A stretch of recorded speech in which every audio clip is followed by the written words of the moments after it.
Radio Kédou, le journal avec Sotelma Malitel.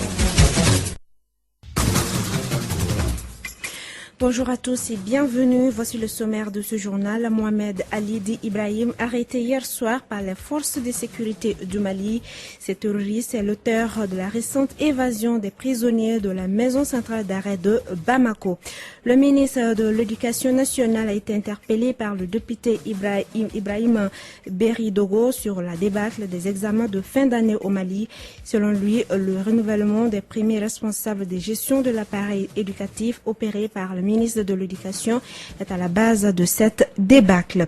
Sport football, les éléphants éliminés du mondial, les Ivoiriens ont été battus hier par la Grèce 2-1 sur un penalty mitigé dans les arrêts de jeu après avoir beaucoup souffert à l'issue du match. Leur sélectionneur Sabri Lamouchi a annoncé son départ. Voilà pour le sommaire. Les détails dans un instant avec Assoutou Kanté et Cheikh Koné à la technique.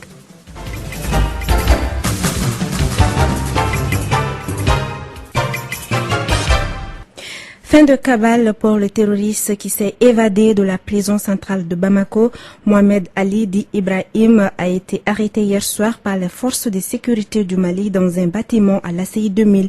Il se trouve actuellement au camp 1. Avec moi dans ce studio, Kassim Traoré pour nous parler de cette arrestation. Kassim, bonjour. Oui, bonjour Assou.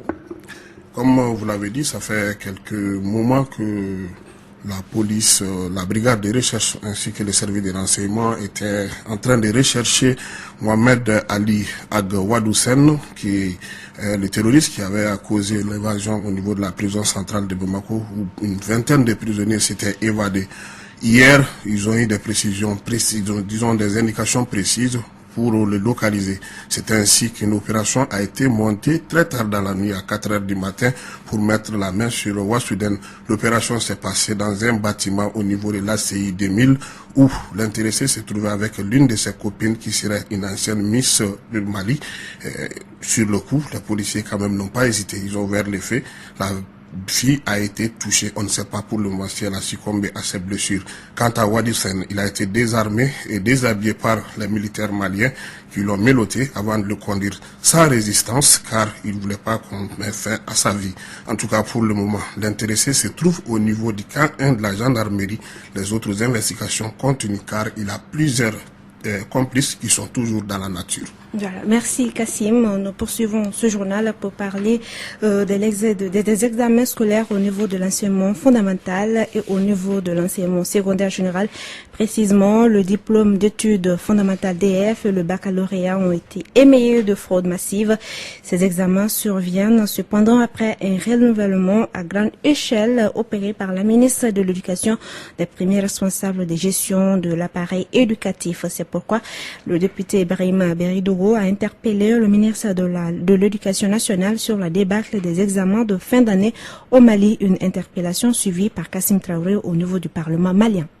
Pour cette séance d'interpellation, le député Brema Beridogo de l'opposition avait deux questions à poser au ministre de l'Éducation nationale. Au vu de la cacophonie sans précédent suite à la fuite des sujets d'examen du DF et du baccalauréat, l'opération de renouvellement opérée a-t-elle été menée avec le discernement et le réel souci de compétence et d'efficacité qui aurait dû y présider? Si oui, qu'est-ce qui explique cette fuite massive? Les fuites de sujets et les fraudes lors des examens ne datent pas d'aujourd'hui. C'est ce que pense le ministre de l'Éducation nationale, Jacqueline Marie Nana Togola. Elle n'est pas nouvelle à ce que je sache. Si cette année, il y a eu tout ce bruit pour les examens, c'est parce qu'au département, nous avons infiltré des milieux, ratissé des cybercafés et trouvé parmi des dizaines de faux sujets. La patronne de l'éducation dit avoir engagé une lutte sans merci contre toutes sortes de fraudes. Elle a présenté aux élus de la nation les fruits de son premier combat. Ceci est un ordinateur saisi sur les fraudeurs que vous pourrez avoir à disposition, honorable Beridogo. Et j'ai sur moi une longue liste d'élèves qui avaient déjà passé au DF et au baccalauréat avant la proclamation des résultats. Et nous avons retrouvé la somme de 7 millions déjà qui a été collectée avec les parents d'enfants, avec tous ceux qui étaient intéressés. Donc, 350 000 francs par élève. À la fin de cette interpellation, les députés veulent mettre en place une commission d'enquête sur les maux qui minent l'école malienne, car sa gestion doit sortir des considérations politiques. Écoutons à présent Brima Beridogo sur ce renouvellement des premiers responsables de gestion de l'appareil éducatif. Donc sur 97 décapes, 85 ont été touchés par le mouvement, c'est 87%. 11 ont été relevés sans qu'il n'ait eu à exercer plus d'une année. Sur les 18 DAE, 11 ont été touchés, c'est 61% à la veille des examens. Madame, ça a été vraiment un chamboulement, dont l'une des conséquences fut l'organisation chaotique des examens. Mais il pose en même temps un certain nombre de problèmes, dont leur caractère partisan et leur inopportunité. Donc le caractère partisan des élèves. Tout à l'heure, vous avez dit que certains ont fait 13 ans. D'accord, je n'en disconviens pas. Et dans ce chamboulement, il y a des conséquences en dehors de celles relatives aux examens. C'est souvent des services décapités et souvent l'instauration de l'indiscipline face à ces chamboulements. Je vais vous dire pourquoi. Quand on prend le Centre national des examens et concours de l'éducation, le directeur est parti, l'adjoint est parti et tous les chefs de division aussi. La direction nationale de la pédagogie a connu le même sort, mais si c'est un seul qui a échappé à la trappe, et curieusement celui qui a échappé, c'est le frère cadet d'un de vos collègues ministres, un heureux hasard. Quand toutes les têtes tombent, il se pose le problème de la mémoire du service. Et quand on arrive à imposer les chefs de division et de section au directeur, c'est l'indiscipline qui s'instaure, madame. On est là de par la grâce du ministre et non du directeur. Donc on crie plus fort que le ministre que le directeur lors des réunions. On le toise, on tape du poing. Les alliés sont rassurés. C'est le conflit permanent. Personne n'a peur de personne. Donc le service fonctionne très très difficilement.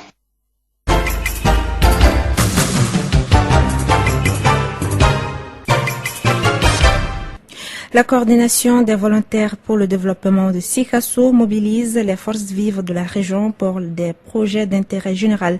La construction d'universités à Sikasso et l'aménagement des lits des cours d'eau de Kotoroni et du Lotio sont au cœur de leur mobilisation. Abdraman Koulibaly est le président de la coordination. Il est au micro de notre correspondant à Sikasso, Zoumana Traoré.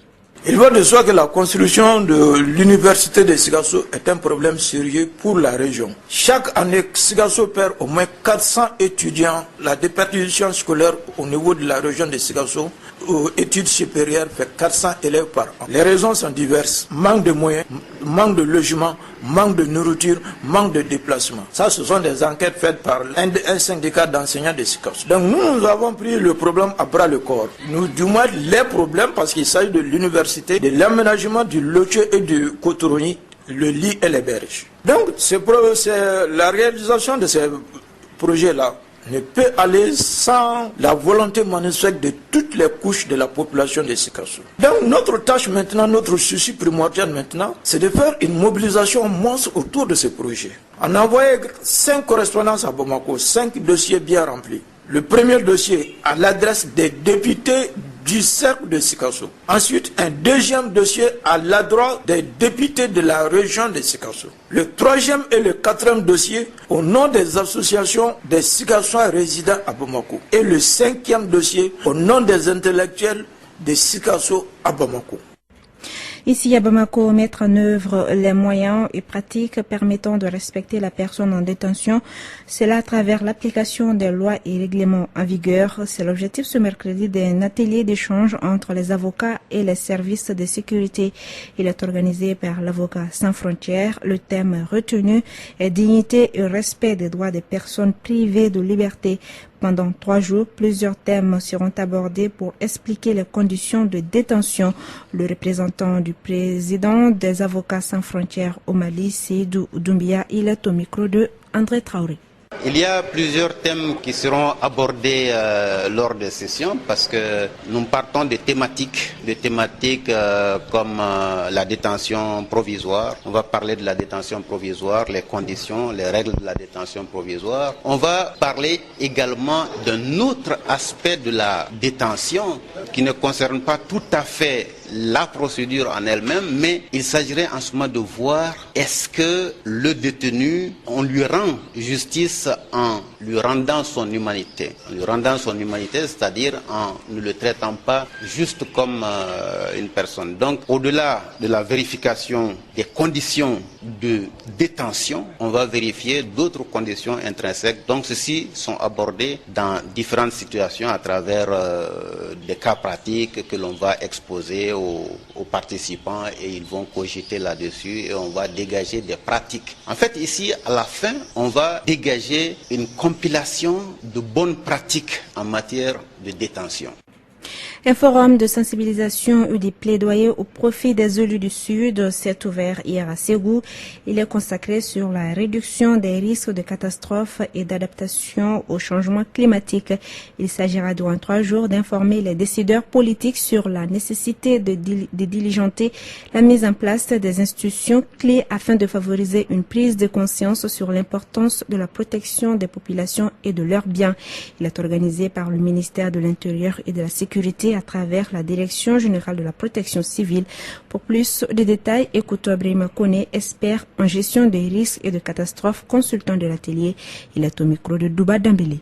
Nous sommes là dans le cadre d'un centre de sensibilisation de plaidoyer auprès des élus des régions du Sud qui a été organisé pour la région de Ségou. Donc toutes les régions du Sud se regroupent à Ségou dans le cadre de la prévention et gestion des catastrophes. Donc nous avons invité au moins au niveau de chaque cercle de région un maire par cercle. Donc à part ces maires, le reste des personnes qui sont là sont les membres de la Direction générale de la protection civile. Donc l'atelier c'est pour faire au moins un plaidoyer auprès des maires pour que les maires puissent prendre en considération au niveau de leur programme de développement économique et social la notion de gestion des catastrophes au niveau de leur commune. À travers la décentration au maire, on dit que le maire est l'officier d'état civil qui a à sa responsabilité la protection de sa population. Donc là, cela cadre un peu avec le concept de gestion des catastrophes qui attribue aussi en se référant sur la gestion des catastrophes sur le plan international. À la fin de cet atelier, nous voudrions que au moins chaque maire ayant participé à cet atelier parvienne à intégrer les notions de prévention et de gestion des risques de catastrophes dans le programme de développement économique et social. Que chaque maire fasse au moins une ligne budgétaire dédiée à la prise en compte de la gestion des catastrophes au niveau de la commune.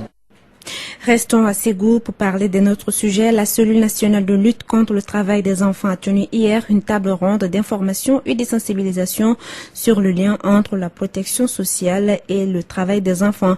Rentrant dans le cadre de la journée internationale de la lutte contre le travail des enfants, la dite journée a permis aux participants de mieux connaître les systèmes de sécurité sociale nationaux adaptés aux besoins des enfants et aidant à lutter contre le travail des enfants. Je vous propose d'écouter les propos de Boukari Togo, directeur de la cellule nationale de lutte contre le travail des enfants.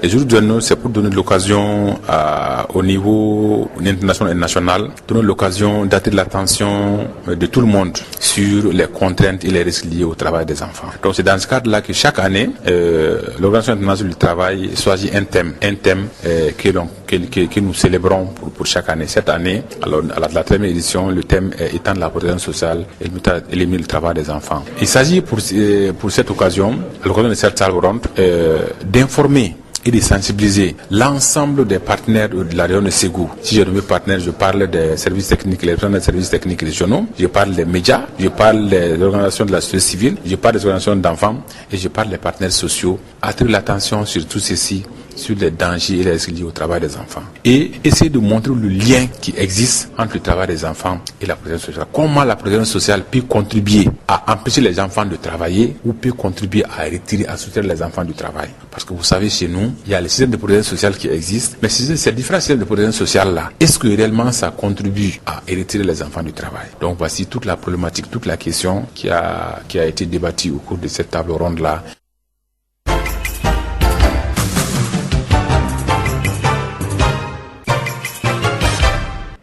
Direction le nord du Mali, situation difficile. Malgré le cessez-le-feu, les groupes armés et autres terroristes continuent de gagner du terrain alors que l'armée malienne et ses alliés ne font aucun mouvement contre eux. Selon les populations de Kidal, certaines d'entre elles ont vu hier dans la journée Iyad Agali dans la ville, une première depuis le début de l'opération Serval. Kassim Traoré pour les détails. C'est le dimanche 22 juin dernier, aux environs de 17h, qu'Iyad Agali est arrivé à Kidal en provenance de Tenzawaten, Algérie, à bord d'une dizaine de véhicules équipés, accompagnés de Malik Wanasnat et de Mustafa Ag Warakoul. Ils ont l'ambition de contrôler Anefis et Amassine, situés à 77 km entre Kidal et Anefis, non loin de Tagalot, sur la route de Menaka. Alors que dans la ville de Menaka, les MNLA continuent de mobiliser femmes et enfants pour mettre la pression sur l'aménagement afin de faire sortir l'armée malienne de cette ville. Dans le Gourma, les terroristes et autres bandits sont en train d'occuper les terrains.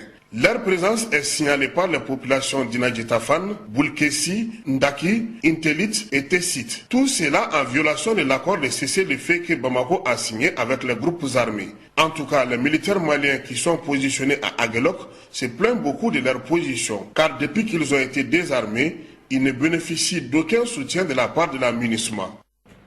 Sport football pour terminer, Mondial 2014, l'équipe de la Côte d'Ivoire a été privée hier du premier huitième de finale de Coupe du monde de football de son histoire. Les Ivoiriens ont été battus par la Grèce 2-1 par un penalty mitigé dans les arrêts de jeu après avoir beaucoup souffert à l'issue du match.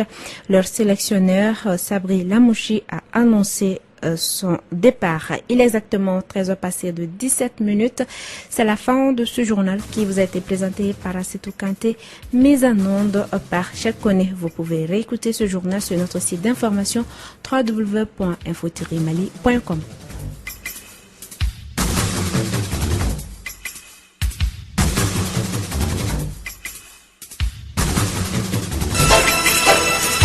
Radio Kédou, le journal avec Sotelma Malitaire.